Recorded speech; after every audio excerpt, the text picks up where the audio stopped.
मूल श्लोकः तस्य संजनयन् हर्ष कुरुवृद्धः पितामहः सिंहनादं विन्द्योचे शंख दधमो प्रतापवान। एक श्लोकः 12।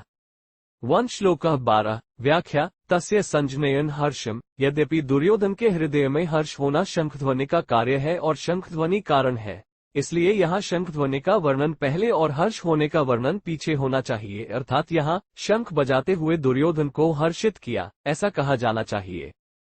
परंतु यहाँ ऐसा न कहकर यही कहा है कि दुर्योधन को हर्षित करते हुए भीष्म जी ने शंख बजाया, कारण कि ऐसा कहकर संजय ये भाव प्रकट कर रहे हैं कि पितामह भीष्म की शंखवादन क्रिया मार से दुर्योधन के हृदय में हर्ष उत्पन्न हो ही जाएगा।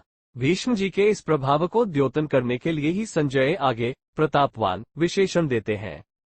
कुरुवृद्धा। यद्यपि कुरुवंशियों में आयु की दृष्टि से भीष्म जी से भी अधिक वृद्ध बाहलिक थे, जो कि भीष्म जी के पिता शांतनु के छोटे भाई थे, तथापि कुरुवंशियों में जितने बड़े बूढ़े थे उन सब में भीष्म जी धर्म और ईश्वर को विशेषता से जानने वाले थे। अतः ज्ञानवृद्ध होने के कारण संजय भीष्म जी के लिए कुरुवृद्धा विशेषण देते हैं।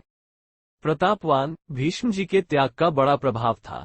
वे कनक कामिनी के त्यागी थे, अर्थात उन्होंने राज्य भी स्वीकार नहीं किया और विवाह भी नहीं किया। भीष्म जी अस्त्र शस्त्र को चलाने में बड़े निपुण थे और शास्त्र के भी बड़े जानकार थे।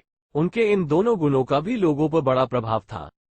जब अकेले भीष्म अपने भाई विचित्रवीर्य के लिए काशीराज की कन्याओं को स्वयंवर से हरकर ला रहे थे, तब वहां स्वयंवर के लिए इकट्ठे हुए सब क्षत्रिय उन पर टूट पड़े, परंतु अकेले भीष्म जी ने उन सबको हरा दिया जिनसे भीष्म अस्त्र शस्त्र की विद्या पढ़े थे। उन गुरु परशुराम जी के सामने भी उन्होंने अपनी हार स्वीकार नहीं की।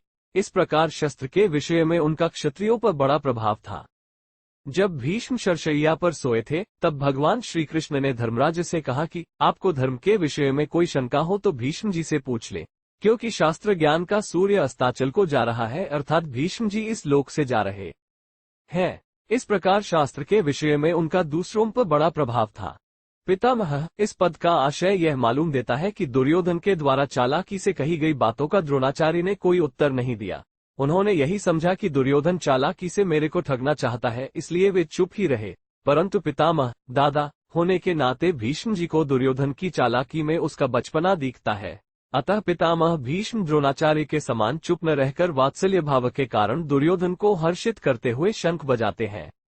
सिंहनादं विन्द्योचे शंख दधमो। जैसे सिंह के गर्जना करने पर हाथी आदि बड़े बड़े पशु भी भयभीत हो जाते हैं, ऐसे ही गर्जना करने मात्र से सभी भयभीत हो जाया और दुर्योधन प्रसन्न हो जाए। इसी भाव से भीष्म जी ने सिंह के समान गर्जकर जोर से शंख बजाया। संबंध। पितामह भीष्म के द्वारा शंख बजाने का परिणाम क्या हुआ, इसको संजय आगे के श्लोक में कहते हैं।